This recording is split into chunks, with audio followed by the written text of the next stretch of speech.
언제든 상관없습니다. 정해져 있지 않아요. 안녕하십니까, 한의사 김동규입니다. 오늘은 녹용에 대해서 얘기를 좀 할게요. 자, 그럼 일단 녹용이 무엇이며 녹용이 어떤 효과를 내는지에 대해서 간략하게 설명을 좀 할게요. 녹용은 사슴의 뿔입니다. 그러면 동물의 뿔 중에 뿔 끝까지 피가 가는 동물은 사슴밖에 없어요.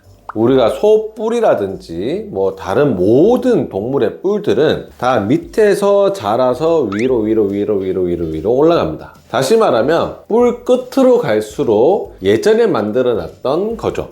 사슴의 뿔은 그렇지가 않아요. 반대예요. 생장점이라 하죠. 우리가 손톱 같은 경우는 아랫부분에 생장점이 있고 끝으로 갈수록 내가 생장된 게 남아서 나가는 부위인데, 사슴은 특이하게도 생장점이 뿔 끝에 있어요.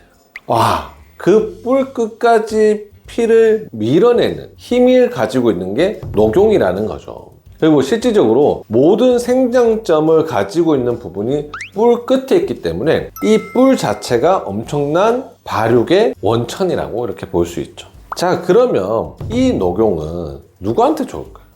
성장. 첫 번째로 성장에 좋습니다.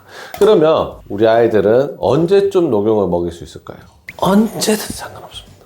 자, 그리고 이 녹용을 언제 먹어야 된다, 언제 먹으면 안 된다가 정해져 있지 않아요. 누구나 언제든 먹을 수 있으면 가장 좋습니다. 그래도 좀 어떨 때 먹으면 어떤 효과가 있을까요? 저는 얘기했을 때 사람의 전체적으로 에너지가 떨어지고 활성도가 떨어질 때 내 몸을 가볍게 돌려주는 그런 힘을 가지고 있는 게 녹용이라고 생각을 합니다. 그래서 내 몸의 체력적이 떨어졌을 때 이 녹용을 먹으면서 활력을 찾는다고 생각하시면 되고요. 특히 성장기 어린이들, 뭐 초등학교 들어가기 전이라든지 한참 성장을 해야 되는 그런 시기에 녹용을 복용을 해줌으로 인해서 나의 활력을 더 북돋을 수 있습니다. 그리고 녹용은 실질적으로 거기가 피가 많이 있던 부분이죠. 녹용 뿔을 자르면 피가 솟구쳐 나갑니다. 그렇듯이 그 부분에 피가 많이 몰려있기 때문에 보혈한다고 합니다. 내가 피가 부족한 경우에 절대적으로 피가 많이 소모되는 그런 시기에 쓰이는데, 대체적으로는 성장기 어린이들 중에서도 초경을 하는 여자애들한테 녹용을 복용하는 것도 많은 도움이 되고요. 갱년기 여성분들 같은 경우에는 하초가 많이 약해지면서 나타나는 갱년기 증상, 홍조 증상이라든지 불면 증상에도 녹용이 많이 도움이 됩니다. 자, 그리고 남자분들은 기력이 좀 떨어지죠. 녹용은 어떻게 해요? 끝까지 피가 갑니다. 빡! 갑니다. 그렇기 때문에 예전부터도 아주 효과 좋은 정력제 중에 하나였습니다. 자, 그러면 그 녹용에 대해서 구조적으로 제가 또 좀 설명을 좀 드릴게요. 그러면 이게 사슴 뿔이라고 하는데, 사슴은 요 끝부분이 분골이라고 해요. 그 다음에 이 윗부분을 상대라고 합니다. 그 다음에 이 부분을 중대라고 하고, 이 밑에를 하대라고 합니다. 이쪽 부분은 가지녹용이라고 합니다. 그리고 이 부분에 생장점이 가장 많고 가장 말랑말랑한 부분이고, 실질적으로 나머지 성분들이 가장 응집되어 있는 부분이 이 분골 부분입니다. 가장 좋은 거는 분골이에요. 자, 그 다음에 그 바로 밑에 부분인 상대, 그 다음에 중대, 하대로 가는데, 사실은 이 하대 쪽은 성장 쪽보다는 보혈 쪽이 더 강합니다. 중대와 하대는 보혈 쪽이 강하고, 분골과 상대는 성장, 보기하고 보혈을 하는 기력 보강하는데 훨씬 도움이 많이 됩니다.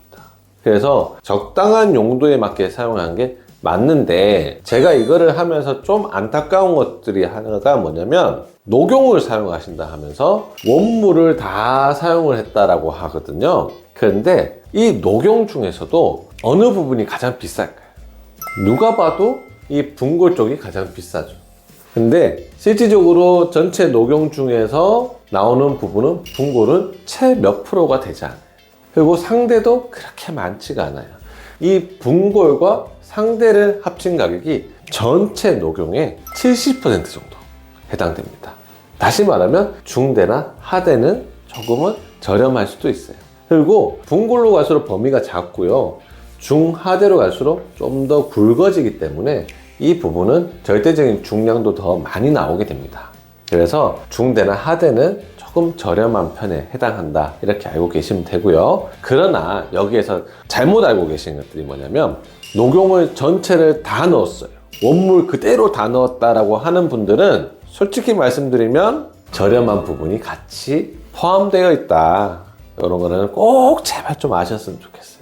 보통 한의원에서는 중하대는 요즘에 잘 사용하지 않고요, 분골하고 상대 위주로 사용합니다.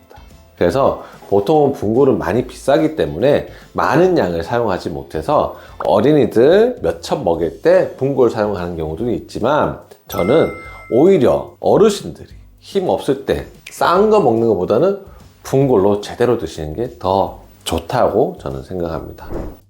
자, 우리가 보통 한약재라고 하면 국산 한약재가 가장 좋은 거라고 생각하는 경우들이 많이 있죠. 예민한 얘기긴 한데, 녹용에 대해서만 얘기를 하면 아까 전에도 말씀드렸듯이 뿔 끝까지 피가 가는 동물의 뿔이잖아요. 그러면 따뜻한 지역에 사는 사슴의 뿔 끝까지 밀어내는 힘이 셀까요? 아니면 추운 지방에 사는 사슴의 뿔 끝까지 밀어내는 힘이 셀까요? 당연히 누가 보더라도 추운 지방에 사는 사슴의 뿔 끝까지 밀어내는 힘이 훨씬 더 강할 겁니다. 그래서 녹용을 채취하는 사슴의 가장 좋은 데가 어디냐면 시베리아. 다시 말하면 러시아죠. 시베리아가 엄청 춥잖아요. 여기에 사는 사슴의 뿔이 가장 좋다라고 얘기를 합니다. 그 다음에 뉴질랜드 있죠. 뉴질랜드 남섬은 남극하고 가까워서 엄청 추워요. 이런 추운 지방에서 뿔 끝까지 피를 보내는 사슴들이 가장 좋은 거고, 한의원에서도 약으로 쓰이는 것은 시베리아산과 뉴질랜드산만 사용을 합니다. 자, 여기에 대비해서 국산은요, 솔직히 말씀드릴게요, 뉴질랜드산 엘크를 데려와서 키운 거예요. 솔직히 말씀드려서 우리나라에서 키우는 게 국산이 우리나라 사슴도 아닐 뿐더러 조금은 안타까운 현실이 좀 있고요. 여기서의 판단은 본인 스스로 하셨으면 좋겠다. 저희가 한의원에 들어오는 한약재들은요, 다 품질 검사를 받고 나라에서 인증받은 약재들만 사용하고 있습니다. 어떤 걸 선택할지는 본인 스스로 선택하시는 게 현명하실 것 같습니다. 이게 녹용이 또 써는 거에 따라서 또 모양이 확 달라요. 이런 가래떡이 있는데 우리가 그냥 이렇게 툭툭툭 자르면 요렇게 나오겠죠. 근데 우리 떡국 먹을 때 어떻게 해요? 이렇게 하죠. 자, 녹용도요, 이 부위를 그냥 이렇게 자르면 요렇게만 나오잖아요. 얘를 아주 기술적으로 요렇게 자릅니다.